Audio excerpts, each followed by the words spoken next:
മലപ്പുറം സ്വദേശിയായ ഒരു ആംബുലൻസ് ഡ്രൈവറിന് പാവപ്പെട്ട ഒരു കുടുംബം ഒരു ഹോസ്പിറ്റലിൽ നിന്ന് നേരിട്ട ദുരനുഭവത്തെക്കുറിച്ച് പറയാനുണ്ട്.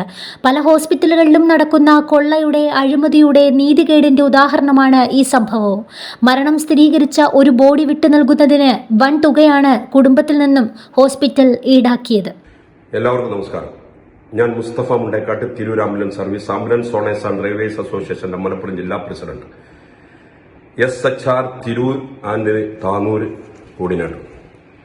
ഞാനിന്നൊരു വീഡിയോയിൽ വന്നത് വളരെ പ്രയാസപ്പെട്ട ഒരു കാര്യം, എനിക്കൊരു 2 ദിവസത്തിനുള്ളിലുണ്ടായ ഒരു വലിയൊരു അനുഭവം നിങ്ങളിൽ പങ്കുവെക്കാൻ.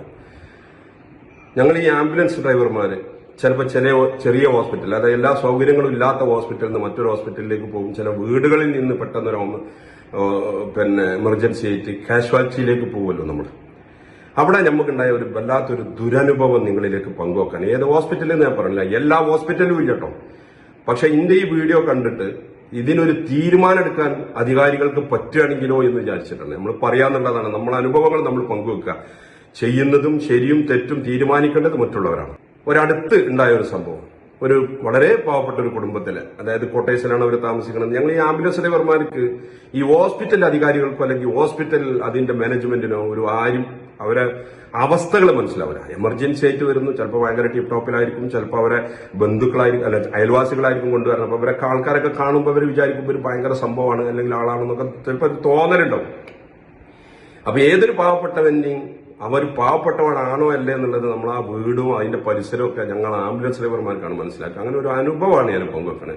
കുറച്ച് ദിവസം മുമ്പ് നമ്മളെ ഒരു വീഡിയോ ബ്രോഡ് ഡെത്ത് മരണപ്പെട്ട് എന്നുള്ള ഒരു 95% വിശ്വാസമുള്ള ഒരു കേസ് അടുത്തൊരു ഹോസ്പിറ്റലിലേക്ക്, സൗകര്യമുള്ള ഒരു ഹോസ്പിറ്റലിലേക്ക് നമ്മൾ കൊണ്ടുപോയതാണ്. അപ്പൊ അവിടെ കൊണ്ടുപോയപ്പോൾ അവർ പറയുന്നുണ്ട് BP ഒന്നുമില്ല, പ്രഷർ BP വളരെ ഒന്നും കാണുന്നില്ല, ഞങ്ങളൊന്ന് ശ്രമിക്കട്ടെ എന്ന് പറഞ്ഞു.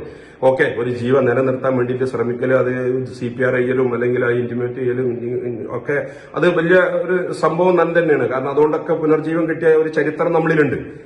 പക്ഷെ എന്നിട്ടും അത് കിട്ടാതെ നമ്മൾ ആ ബോഡി ഇങ്ങോട്ട് തിരിച്ചു കൊടുക്കുമ്പോൾ ഇതേമാതിരത്തെ ഒരു 5 ബില്ല്, അതായത് ഇതൊക്കെ ആ രോഗിക്ക് വേണ്ടി എടുത്ത മെഡിസിനുകളും പിന്നെ അവരടച്ച ബില്ലുകളുമാണിത്. 5 പേപ്പർ. ഇത് 9,000 സംതിങ്, അതായത് 15 മിനിറ്റ് കൊണ്ട് ആ ഡെത്ത് ഡിക്ലെയർ ചെയ്യുകയും അത് കിട്ടാൻ വേണ്ടി 4 മണിക്കൂർ ആ ഹോസ്പിറ്റലിൽ നിൽക്കേണ്ട ഒരു അവസ്ഥ വന്നു. അപ്പൊ എന്താണ്, അപ്പൊ ഞാൻ അവരുടെ അടുത്ത് പൈസ ഇല്ല. അപ്പൊ ഞാൻ എന്റെ പോക്കറ്റിലുള്ള പൈസ ഒക്കെ കൊടുത്ത് ഞാനും അവരൊക്കെ പാടെ ഞാൻ അവരോട് പറഞ്ഞു, നിങ്ങൾക്ക് പൈസ എന്റെ അടുത്തുള്ളത് നമുക്ക് അടച്ച്. അപ്പൊ ഞാൻ അവിടുത്തെ പ്രധാനപ്പെട്ട ഒരാളോട് പറഞ്ഞ്, ഇത് മരണപ്പെട്ടതല്ലേ, പാവാണ്, അപ്പൊ ഒരു കാര്യം ചെയ്യും, പൈസ അവർ വന്ന് അടച്ചോളും, നിങ്ങൾ ആ ബോഡി ഒന്ന് അവർക്ക് വിട്ടുകൊടുക്കി എന്ന് പറഞ്ഞപ്പോ അത് പറ്റൂല, അതൊക്കെ സിസ്റ്റത്തിൽ ഫുള്ള് കയറി അല്ലാതെ ഒരിക്കലും ബോഡി തിരിച്ചു കിട്ടൂല. അതെന്ത് ചെയ്യും? അപ്പൊ ഓരോരുത്തർക്ക് അവർ വിളിക്കുന്നു, അവര് പൈസ ഗൂഗിൾ പേ ചെയ്യുന്നു. അവരെ ബന്ധുക്കള് 1-2 ആൾക്കാർ വരാൻ കാത്തു നിൽക്കുന്നു. വന്നവരെ കയ്യിലൊന്നും അത്ര വലിയൊരു എമൗണ്ട് ഒന്നും ഇല്ല. ഈ 10,000 രൂപയോളാണ് 15 മിനിറ്റുള്ള ഒരു കാഷ്വാലിറ്റിന്റെ ഉള്ളിൽ ചെലവായിട്ട് അതിന് വേണ്ട മെഡിസിന്, അതിന് വേണ്ട അക്യുപൻസ് ചിലപ്പോൾ എടുത്തിട്ടുണ്ടാവാം. പക്ഷെ എന്നാലും അവിടുത്തെ ആ സർവീസ് പൈസ എന്ന് പറഞ്ഞത് ഒരു 4,500, 4 രൂപ, 3,900 സർവീസ് പൈസ കണ്ടപ്പോൾ എനിക്ക് വല്ലാതെ നെഞ്ഞടിച്ചു പോയി. ഇവര് പറഞ്ഞ സേവനം എന്ന്. എന്താണ് സേവനം? സേവന രംഗത്ത് എന്ന് പറയപ്പെടുന്നുണ്ട്. എന്താണ് ഈ സേവനം? ഇത്രയും ഭീമമായ സംഖ്യ വാങ്ങി ഒരു പാവപ്പെട്ടവന് അത് ജീവൻ കൊടുക്കുകയാണെങ്കിൽ തിരക്കണമെന്നില്ല. ഒരു ജീവൻ പോലും കൊടുക്കാതെ വെള്ളയിൽ പൊതിഞ്ഞു കൊടുക്കുന്നതിന് ഇത്രയും വലിയൊരു സംഖ്യ വാങ്ങിയിട്ട് അതാണോ സേവനം? ഒരു ഹോസ്പിറ്റലിന്റെ സേവനം? അപ്പൊ ഇത് അധികാരികളിൽ എത്തിയിട്ട് ഒരു കാഷ്വാലിറ്റിയിൽ ഒരു എമർജൻസി ആയിട്ട്, എന്നിട്ടോ അതൊരു ബീഡിയാണ്, ബ്രോഡ് ഡെത്ത് ആണ്.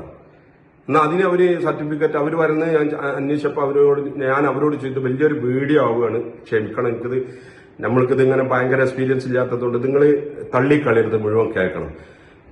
അവര് പറയുന്നത് ബീഡിയാണ്, ബ്രോഡ് ഡെത്ത് ആണ്. അതായത് പുറത്തുനിന്ന് മരണപ്പെട്ടതിന് അവർക്ക് സർട്ടിഫിക്കറ്റ് തരാൻ പറ്റില്ല. അപ്പൊ പുറത്തുനിന്ന് മരണപ്പെട്ടു എന്നുള്ള ഉറപ്പുള്ളതിന് എന്താണ് പിന്നെ ഇവർ 10,000 രൂപയ്ക്ക് ചികിത്സിച്ചിട്ടുണ്ടാവുക അല്ലെങ്കിൽ മെഡിസിൻ കൊടുത്തിട്ടുണ്ടാവുക?